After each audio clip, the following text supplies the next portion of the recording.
It's been said that history doesn't always repeat itself, but sometimes it rhymes, and sometimes it straight up repeats itself.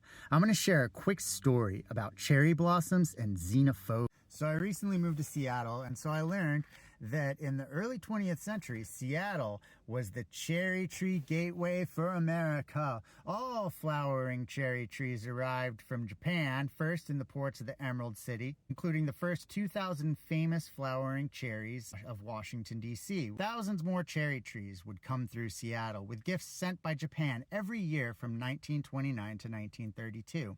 People of Japanese descent made up Seattle's largest minority in this period until World War II. What happened in World War II? When it was reported that many of the flowering cherries in the city were cut down around the same time the Japanese community was forcibly removed from their homes in Washington and incarcerated in isolated military camps. And it makes sense to be pissed off at the Japanese government and stuff, but don't take it out on the trees and innocent people.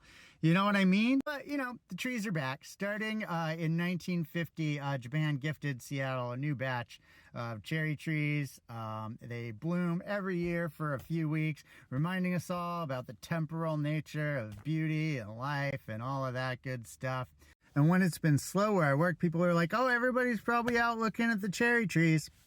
And it's like, all right, so people go out and they look at them every year and they remember that life and beauty and all of these things can be temporary. But do they think about the history of it and how temporary peace is and how temporary these sorts of friendships and moments of camaraderie and allyship between nations, how fleeting those can be too?